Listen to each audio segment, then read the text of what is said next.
How do you put your life back together when you get suspended for 5 days for bringing a gun to school and deputies come to your house to talk to your parents and you're 12 years old and you have a learning disability and it wasn't a gun and you weren't in school? Hi, I'm Scott Ott and this is Bill Whittle Now. Bill, that's the story, and I'm going to leave the child's name out of this. Is a 12-year-old seventh grader in Colorado somewhere.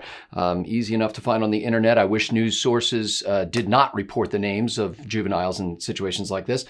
But in any case, the child was participating in an online learning situation in a K-8 school, and the teacher noticed, as she reported, that he waved a gun. Later, reviewing of the video by the parents, thanks to sheriff's deputies, said that he actually just moved a gun from one side of the sofa to the other, and it wasn't actually a gun. It was a plastic toy that said "Zombie Hunter" on the side of it. They not only did they suspend him for 5 days, but they sent sheriff's deputies to the house, and the parents were not called until the deputies were already on the way. The parents report that the deputies threatened to charge the child in this crime.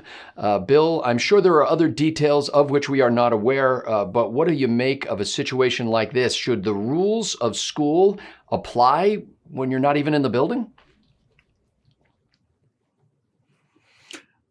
This is the absolute dead serious answer to this, folks. If you don't get out and vote in November and bring every single legal voter that you can with you, you will have no one to blame. We will have no one to blame but ourselves for this. We're going to have one chance to turn this around, and that's going to be a second term for Donald Trump, where he'll be free of all of the traps that they set for him in terms of preventing his reelection. Now, Bill, this is a school board rule, though, and it's not a presidential executive order. No.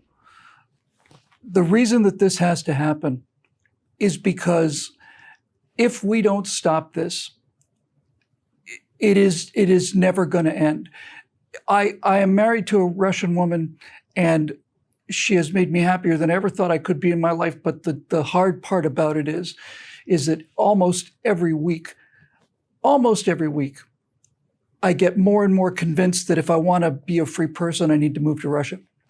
That's not a pleasant experience for people that are patriots and that love this country. And the reason I say that Donald Trump needs to be reelected and you need to go vote is because the district attorney who authorized these charges needs to lose his job and face criminal charges.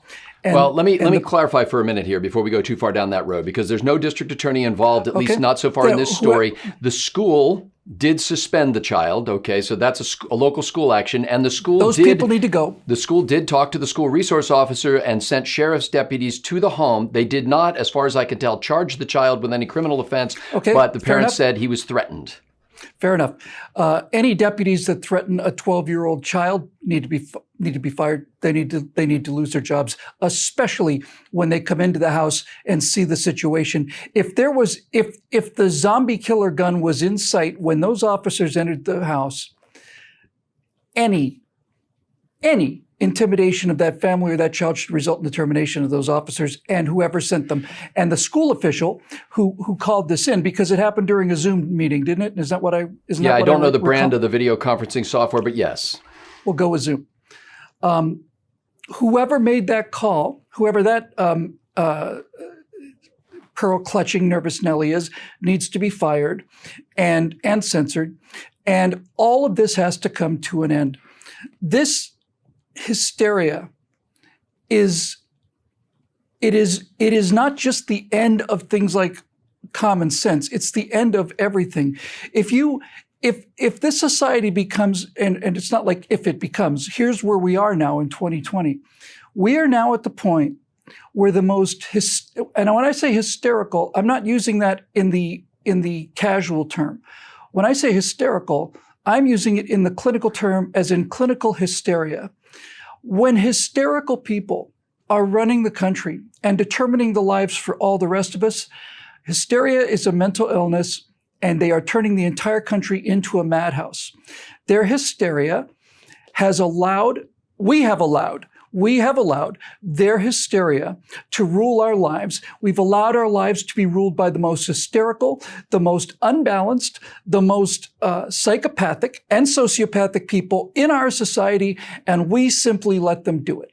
And this kind of travesty is the worst thing I've heard since that kid chewed a Pop-Tart into the general shape of a pistol, and they locked the school down, and and the kid was suspended. I'm surprised they didn't call in the SWAT teams with helicopters, or maybe one of those tanks that they have to batter doors down or so on. This insanity has to stop. And depending on whether you want to hear it, Scott, there's a really excellent biological reason for why this insanity has to stop. So I feel like this entire story is made up of qualifications and clarifications, because I want to be clear that neither the teacher nor the principal of the school thought that the gun was real. They both knew that it was a toy. Then why did they make the call? Because school board regulations, and let me get to this part because that's a good question to lead to this. In a Facebook post, the school district, whoever writes for the school district, clarified that the school follows school board policies, quote, whether we are in person or distance learning. And so if that child, in effect, had a toy gun at school, this would have been a violation and would have resulted in a suspension, ostensibly of 5 days. That's another problem.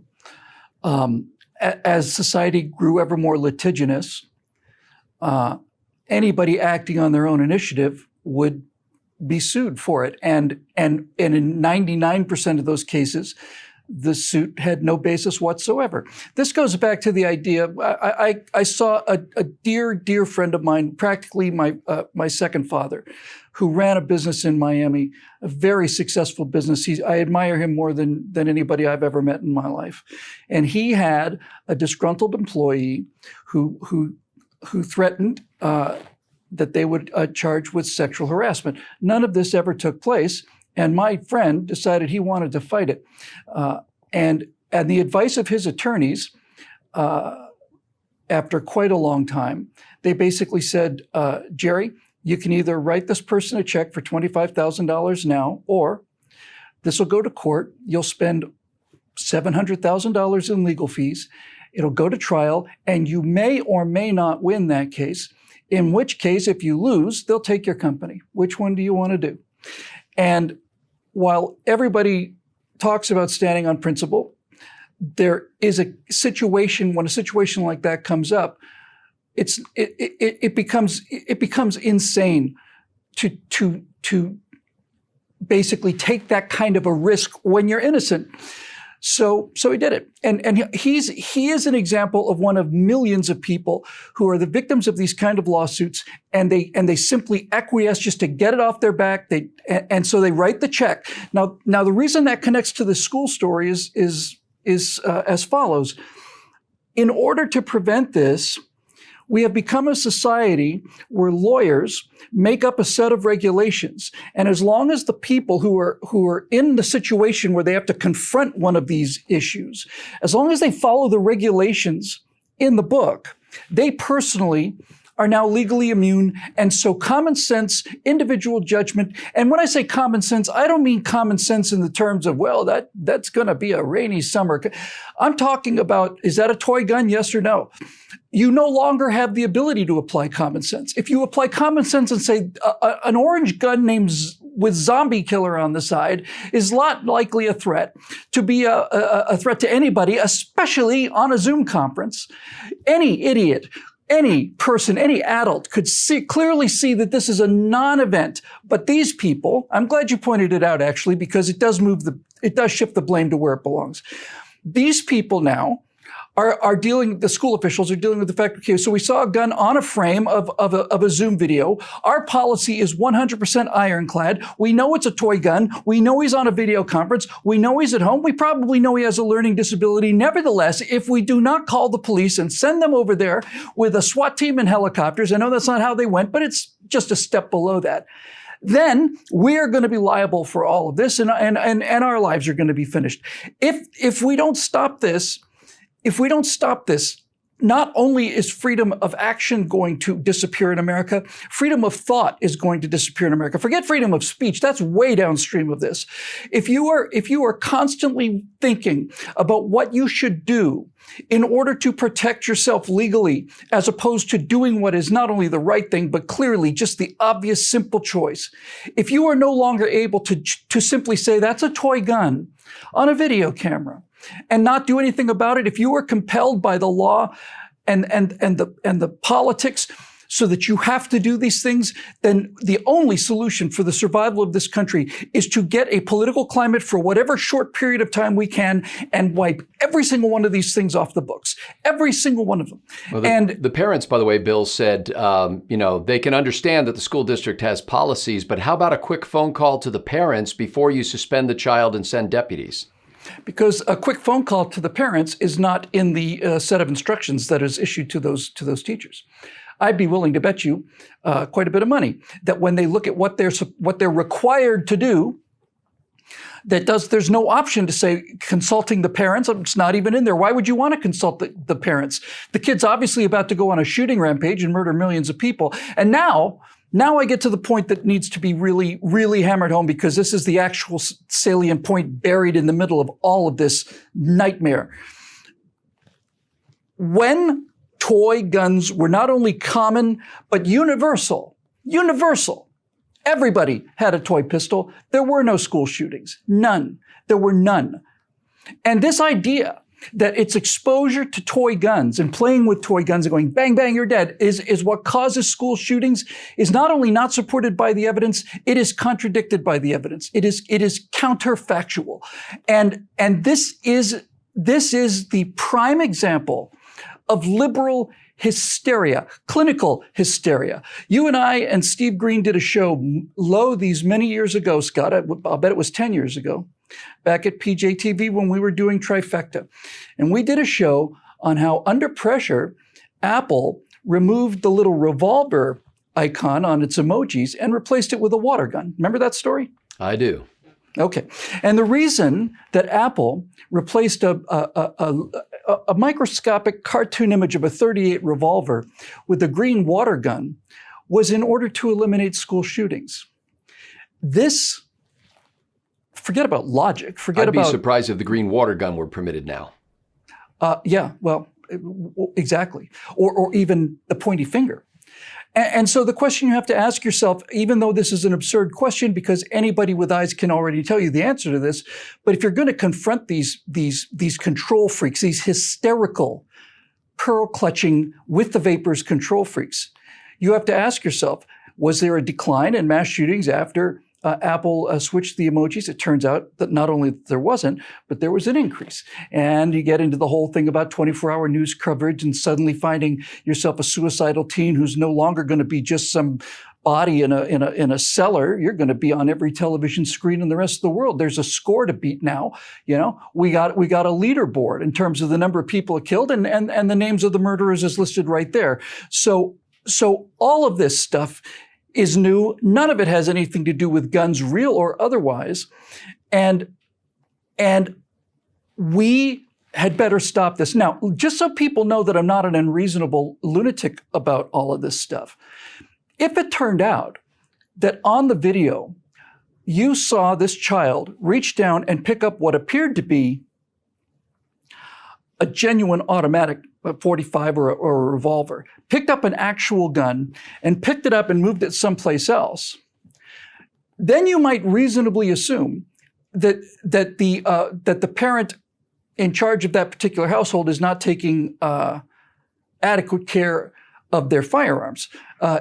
I mean, as a boy growing up, I knew my dad had a revolver and I knew where it was. It was in the top of the closet. And I also knew that if I ever touched it, it'd be the end of me. So in a case like that, you might have reasonable doubt. In a case like that, that's when you would make a phone call to the parents and say, we've noticed that your child appears to be handling what appears to be a real gun. We're concerned about his safety. Do you know that he's got this weapon, and so on? And that's not a contradiction or a violation of anybody's rights. That's common sense as well. That's just simple common sense and courtesy and concern. But this business about acting on what is known to, this is it.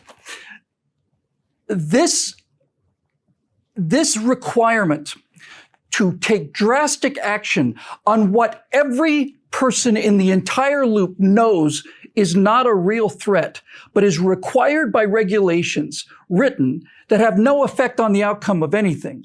This is where we all go down the drain. And when you take away the ability for a teacher or a gas line inspector or a police officer writing tickets or a judge who's sentencing or whatever the case may be, when you take away the human ability to look at this and say, please, this is ridiculous. Can we have the next case, please? You take that out of the system and everything becomes a set of computer code. This happens, then that happens. You end up in the Soviet Union. You end up in a situation where life works exactly like this. If A, then B. If A happens, then B must happen. There's no discretion, there's no intervention, there's no thought, there's no judgment, there's no humanity, nothing. One if strike A, and you're then out. B. That's it. If A, then B. And that is antithetical not only to the American way of life, but it's antithetical to the essence of humanity. And there are people out there whose hysteria and cowardice we have allowed them to enforce their hysterical cowardice on all of society, and we have no one to blame for this but ourselves. Two more clarifications and a final question. The clarifications are, because you're a right-wing gun nut, you've periodically referred to this toy pistol as Zombie Killer. It is not Zombie Killer, it's Zombie Hunter. And so we don't want to make this episode more violent than it needs to be. No, God, no. Secondly, because the reason you would have a gun that says Zombie Hunter on it would be that if you encountered the zombie, you might throw it forcefully at the zombie and hopefully hit them in the head. The hunt is over. We found the zombie. We can holster our fake gun and go home. We found the zombie, and now we can call the police. That's right. Secondly, and this is my clarification for something I said, while the deputies were sent to the home and the parents report that the deputies did threaten charges against the child, they were sent there by the school resource officer apparently for a health and wellness check. Health and wellness. And then the final thing here, Bill, and this perhaps is as disturbing as anything you've heard so far. I can't wait. The parents were able to see this video because apparently while at the school or somehow the police were able to capture that video snippet on their body cam so that they could then show it to the parents. So it's kind of a second generation video, at least that's how the story reads. The parents had already refused to allow the school to record their child, who, by the way, had an ADHD diagnosis. The school, knowing that the parent had refused permission to record their child, said that it was some new software and that they had inadvertently recorded the child. Yeah. I remember when the IRS was asked to produce, we talked about this yesterday before I blew my top at you, and I'd like to apologize for that again, because you were just trying to clarify the question. But we talked about this yesterday when the IRS was confronted with evidence that that they had weaponized the IRS and used it specifically to deny 501c3 charitable foundation status to a number of conservative organizations. And when, was it Lois Lerner? I want to say that's the name. That sounds familiar. Yep.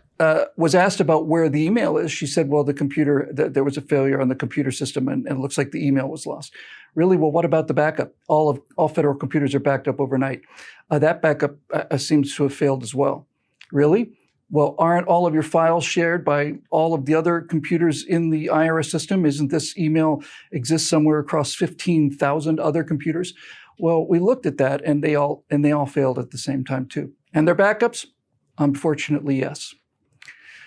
This is like Nancy Pelosi saying, I didn't know I did anything wrong when I went to a closed salon without a mask. The salon owes me an apology. This is like Michael Jackson in an interview that I recall very well saying, plastic surgery? No. I've never had plastic surgery. I had a small amount of work done on the inside of my sinuses just to clear up my nose a little bit.